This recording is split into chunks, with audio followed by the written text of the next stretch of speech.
Well, I think it's about time I continued this journey.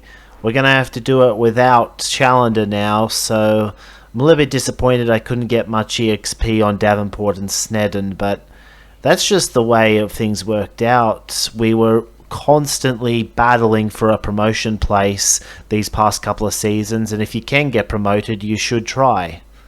Keeper should be easy enough to beat if we can get ourselves a shot on him, but this defense with 2 CDs, really difficult. The break-in, I should have accounted for that.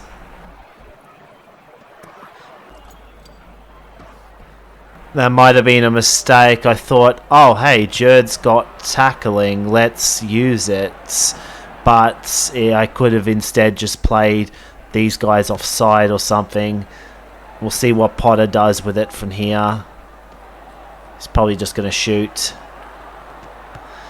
I mean, I would be mad, but it's hard to be mad when we got away with one earlier. I have made that adjustment now, so we shouldn't get broken in again. Speaking of, let's see what we can do. Nothing. Malin's on a bit of a run here, though. That somehow gets through everyone, and Davenport is onside. We have a chance. Let's see what we can do. Challenger? I hardly knew him. Maybe I should have just kicked it instead. I knew that I had to get away from the slide tackler, but... Oh, and he's got the layoff as well. Yeah, I really should have just kicked it out of our way instead of trying to make a play. Shearer bails us out. It's only a 2, but I get 3 chances at it, and if I do ping it, Jerd has a shot. Nope. Sweeper with slide tackle. You never expect it, but when you get it, it's a real pain in the butt. We may get burned yet. Pain in the Glaven. I'll admit, I messed up at a couple of places in that match, and their defense is too strong for most of my prevailing strategies. We do get a specialization level for Draco. In some better news, Fellows is the first player we've got to be completely maxed out in skills. Level 3 in both strong goalkeeper and playing out. I don't have to worry about cannon shot anymore, which is a good thing too, because we're facing 3 of them in this raid game. Why do they have a CM and DM playing defense? Especially if they're going to give it to us so 3. They've got a CM where an RD really should be. The cross is good. The keeper low rolls and we're on the board. Another good thing for us is that their slide tacklers... This guy's only level 1 and this guy has no mobility. And that actually means that if Jerd comes out to here... Oh wait, no, strong goalie. I think in light of that, I'm actually going to give it to Bins because this is untouched. They've only got DMs and CDs here. We'll try the power shot, and Bins can make it too, somehow. Well, it's deja vu all over again. Everything has played out the same way as it did on the last kickoff. But the keeper manages to parry it this time. Okay, Shearer's going to miss that tackle this time. It had to happen some point. But their only real way of scoring... Well, is that. That complicates things a bit, though. We are protected against strong goalkeeper, but not against a regular shot. We do see it off. Okay, we've pushed him out. It was going to take a minor miracle to get him away, but that's exactly what's happened. And Liddell's got the pass in any case. And there's the confirmation. Very well done, guys. Next up, we have Tottenham in the rain, and their goalkeeper's injured. They've had to put their best defender in goal instead. You'll also notice something I've almost never done in this playthrough before. We're using Shearer as a sweeper. We can now have the flexibility to do that, and so it means I can play a back 4 in games like this where I think it might be better for us to do it. But what we should do in this first half is make sure we don't get scored against, and then I might actually bring Attil and Malin back on as midfielders. He's probably going to find a player, someone to pass to. Martial and there's a nutmeg because the sweeper was over the other side. That was the one thing we were trying to avoid, and instead we've just given it up anyway. The good news is that on the cusp of half-time, we do have a chance to get that goal right back because Binns can take this. Has to beat Martin, however. Also, I am surprised that Arrowsmith... Well, we get a second chance at it at least, and the decoys worked again. They have not put any head play guys on Binns, so it's a mostly three-header as long as we can get the pass to happen, which we can't. Thought I could trust you with that, Delbridge, but no. Can I at least trust you with this? Yes. But Binns puts the header wide. Oh, he got the ball back, and now he's no longer pressed. This could be dangerous. Oh. Okay, it's looking good this time. 75 control. Yeah, the problem is when an outfielder plays in goal, only their defense is penalised, not the control, so they can actually defend against headers pretty well. Nothing worked all game there, and Tottenham get the 3 points off Martial. This particular four-man defence with the two wing-backs, a centre-back and a sweeper, has been pretty difficult for me to deal with, so I thought about using it myself in this game, but I ultimately decided against it. My second centre-back does not have the defence yet to make it work. Nutmeg from all the way over the other end of the field. This is kind of what I was thinking with an attacking mid with Nutmeg in a couple of times in the past, and I've just been scored on because I was too worried about Cheever's Nutmeg. And they've managed to sneak only the right back guy in, so Fellows is able to claim that. Alright, big brain time. Snedden blocks out the sweeper, beats this guy with a layoff pass, beat this guy with the rainbow reaction, damn it! I had to try it anyway, but that's not going to help. Just loft it in the general vicinity and hope for something. Okay, managed to beat that. Should be easier from here. And we get the equaliser with Jerd. I was going to do it one more time, but somehow that level 3 didn't work. Delbridge is quickly becoming the new bag. I just can't seem to get anything to work. We get bailed out by that.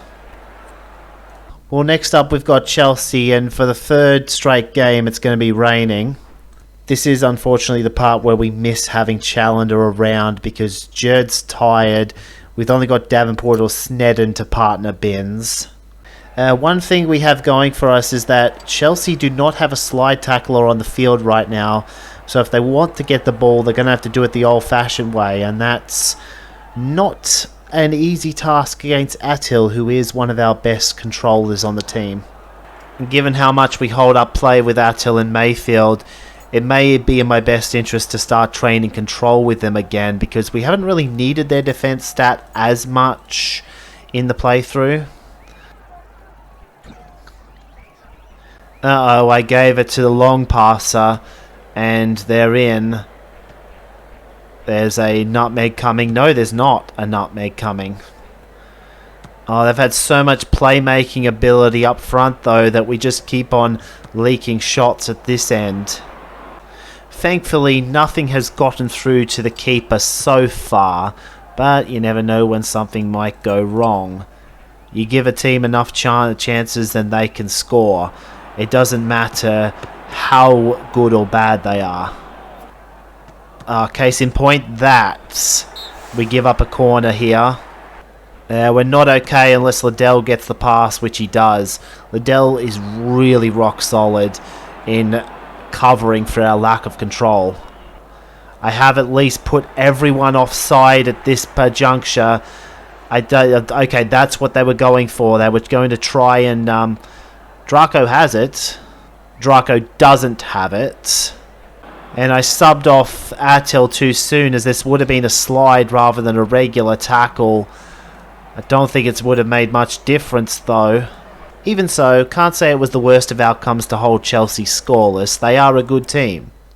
And that last game earned me just enough glory to get another coach. I think I'm going to go with bench coach first, because we do have some stragglers on the team and they could be propped up a lot by a decent experience yield. And it is now National Cup time. We go straight to the round of 32. 5 days rest. Most of our team should be okay for this one. This is not an offensive matchup that sparks joy, but on the plus side, their defense is completely disjointed. Do they have... No, they only have forward line suspension, so... Oh, it's because they don't have any defenders at all. But for us, it's business as usual. Try to get the early goal. Kick it over the sweeper. We should be uncontested as long as the cross is accurate. It is, and we are 1-0 up. Jerd's going to have to rainbow his way through in this game. And that was pretty much the opposite of what I wanted to have happen, but he rolls a nat 1. I knew there was little chance of defending against Rennes, and it's going to cost us because that was exactly who they went to. But it's not like we were defending against him anyway. Ooh, double long pass strategy could burn us here. He's only got one action left, but it's still like... Ah, what the hell? But Bin's missing his header means he is motivated for this one, which means he might just pull off a bicycle kick. And that's exactly what he does. It's 2-2. I did sub Draco off for Foot. Moved Attil to right mid. Foot is okay back here as long as I have my slide tackler still here. It could be a hat trick for Binns, and it is. We have the lead, but they have 2 away goals. Oh, and somehow that misses. I figured either way I was going to have to play this guy offside. He moves in. This could be trouble now. Nope. He misses his nutmeg. Could take it with Shearer, but I wanted to try and slide tackle instead, and instead that's a complete whiff. Oh, I can hardly believe that's happened. 2 important slide tackles in a row and we miss. Okay, they can't do much with it unless they get a lucky roll. But, man, I really thought we had that match won. At least we get some money for it though, because we scored 3 goals, but it makes the return fixture a must-win because I don't think we're scoring 3 goals on the road. That's not for a few games yet though. For now we have Burnley and on short rest, so it may have to shuffle our team up a bit. For now though, it's a line you should be familiar with and actually pretty easy to score on this goalkeeper, and we do. I did not jinx us. That complicates things a little bit. At least we don't have to worry about strong goalkeeper. A save in a circumstance I would not necessarily have expected one because he has 162 accuracy. That's a mistake, surely, because you're just letting me take the ball back with Mayland. I can slide all the way to here. Okay, I do have to loft it. I guess it wasn't a mistake after all because they are going to score on me this time, yep. On the plus side, we have a pretty easy way to challenge them off the kickoff if everything goes to plan. And it does, so we still have the lead going into halftime. I was going to say, let's just hope we don't get broken down again in the second half, but that's happened already. Ah, they covered up the cannon shot. Oh wait, they're actually going to tackle with him. This could mean I win because they did not clear the danger. Oh, come on. Oh, all I needed was one of these passes to go right. But instead, we have to settle for another draw. And so the reality of the Premier League sets in for us. We are not quite ready to truly challenge the elite here, but we are still in 8th, albeit in a precarious position as no one from 5th all the way down to 16th has distanced themselves with victories or defeats.